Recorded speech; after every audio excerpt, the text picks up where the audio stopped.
नमस्कार, सत श्री अकाल, आदाब दोस्तों। मैं हूं आपका होस्ट और आपका दोस्त मुकुल लांबा। आपका हार्दिक स्वागत है आपके अपने YouTube चैनल क्विज ज्ञान पर। आप देख रहे हैं करवार्ता सीजन 2 एपिसोड नंबर 6। दोस्तों, आजकल ऑनलाइन फैंटेसी गेमिंग बहुत ज्यादा प्रचलन में है। एप्स की बात की जाए तो Dream eleven, Paytm fantasy gaming app, My 11 circle, काफी सारे ऐसे गेमिंग ऐप्स हैं जिसके माध्यम से हम ऑनलाइन फैंटेसी गेमिंग का आनंद उठा सकते हैं। और दोस्तों, आजकल ऑनलाइन फैंटेसी गेमिंग से बहुत सारे लोग कमा भी रहे हैं और गवा भी रहे हैं।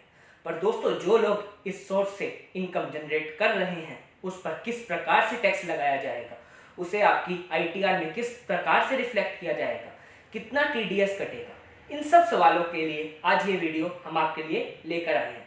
इस करवार्ता के शो में हमारे साथ जुड़ेंगे सीए मनोज लांबा जी, जो कि एक बहुत फेमस टैक्स एक्सपर्ट हैं, जिनके माध्यम से हम आपकी सारी क्वेरीज को सुलझाने का प्रयास करेंगे।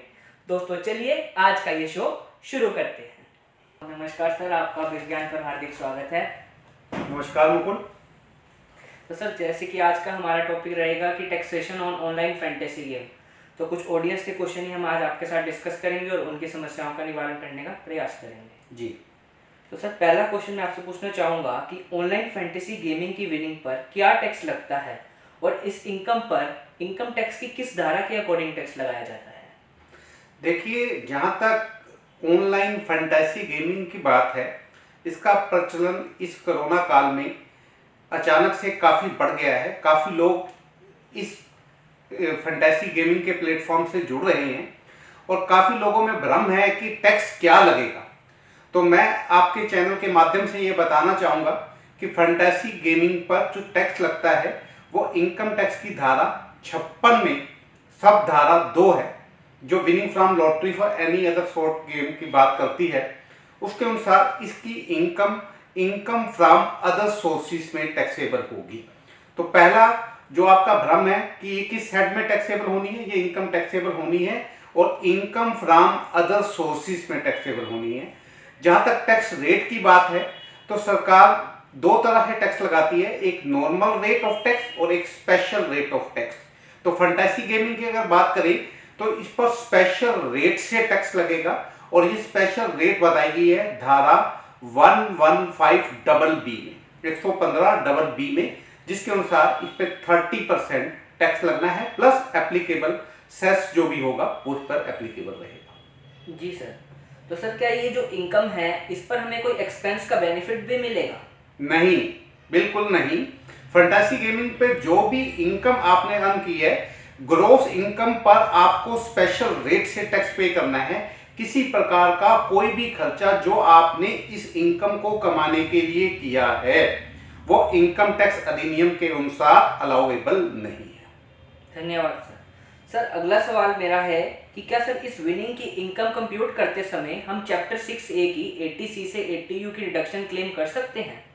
नहीं सर, आंसर अगेन नो है, क्योंकि ये स्पेशल रेट से टैक्स लग रहा है और सरकार जब भी किसी आइटम पर या किसी मद पर स्पेशल रेट से टैक्स लगाती है तो सरकार की मंशा नहीं होती किसी तरह की डिडक्शंस या एक्सपेंडिचर्स देने की। तो चैप्टर 6A कह लें या धारा 80C से लेके 80U तक की डिडक्शंस कह लें, इस इनकम के अगेंस्ट एडजस्ट नहीं होंगे। धन्यवाद सर। सर, क्या 87A की रिबेट भी इस पर नहीं मिलेगी? क्या वो रिबेट मिल जाएगी इस इनकम पर? देखिए, 87A की रिबेट की अगर हम बात करें तो 87 की रिबेट पहली बात तो किसके लिए है? सिर्फ इंडिविजुअल के लिए। इंडिविजुअल को ही 87A की रिबेट मिलती है, बाकी पर्सन्स को नहीं मिलती। जहाँ तक ऑनलाइन गेमिंग के टैक्स की बात है, ये हर पर्सन को टैक्सेबल कर दिया गया है, आपको 30% टैक्स देना है। जहाँ तक 87 का क्वेश्चन है, 87A का सवाल है, वो सिर्फ इंडिविजुअल को इम्पैक्ट करता है और ये सेक्शन एक सरकार की तरफ से तोहफा है कि 12,500 रुपये तक जिसका भी कर बनता है उसे कर नहीं देना है। तो जहाँ तक 87 की बात है तो अगर आपकी इनकम पर जो टैक्स है वो 12,500 रुपये से कम है तो आप 87A का बेनिफिट उठा पाएंगे। तथा आपको इस पर 87A का बेनिफिट वैसे भी नहीं मिलना है और वैसे भी नहीं मिलना है। धन्यवाद सर। सर, इस इनकम को आईटीआर में किस तरह प्रकार से दिखाया जाएगा? बहुत ही रेलेवेंट सवाल। आईटीआर के आपको मालूम है हमारे 7 फॉर्म है। सबसे ज़्यादा यूज किए जाने वाले फॉर्म है ITR 1 और ITR 4। तो जिसकी ऑनलाइन गेमिंग से इनकम है, ना तो वो ITR 1 में रिटर्न भर सकता है, ना ही ITR 4 से रिटर्न भर सकता है। ऐसी दशा में या तो आपको ITR 2 में रिटर्न भरनी पड़ेगी, या ITR 3 में रिटर्न भरनी पड़ेगी, या जो भी आप पे एप्लीकेबल फॉर्म है उस पर भरनी पड़ेगी। यानी आप सहज और सुगम में नहीं जा सकते। तो पहली बात तो मैं इस चैनल के माध्यम से ये क्लियर कर दूं कि इस माध्यम से अगर आपको कोई इनकम है तो रिटर्न भरना आसान गेम नहीं है जो गवर्नमेंट कहती है, क्योंकि सहज और सुगम दोनों सरलता के साधन आप पे एप्लीकेबल नहीं है। तो अगर आप ITR 2 के साथ जा रही हैं तो वहां पर अलग से कॉलम है winning from lotteries and gaming of any sort, वहां पर ये आपको इनकम रिफ्लेक्ट करनी है। और जैसा कि मैंने आपको स्पेशल रेट की बात की, तो इस पर जो टैक्स भी लगेगा वो स्पेशल रेट पे लगेगा और सेक्शन 115 BB के अकॉर्डिंगली लगेगा। तो रिटर्न भरते हमें ध्यान रखिएगा कि अगर आपकी ऑनलाइन फैंटेसी गेमिंग से इनकम है तो ITR 2 या ITR 3 का सहारा लें। धन्यवाद सर। सर, इस इनकम की पेमेंट पर क्या कंपनी TDS भी डिडक्ट कर सकती है? अगर हाँ, तो किस दर पर वो TDS डिडक्ट होगा? बिल्कुल, सरकार ये चाहती है कि जहां पर भी कर की चोरी हो सकती है वहां पर कर स्रोत पर काट लिया जाए, सोर्स पर काट लिया जाए। तो विनिंग फ्रॉम लॉटरीज और गेमिंग ऑफ एनी सॉर्ट पर भी सरकार ने यही प्रावधान किया है। सरकार ने इनकम टैक्स में एक प्रोविजन इंसर्ट किया है, वो है धारा 194B।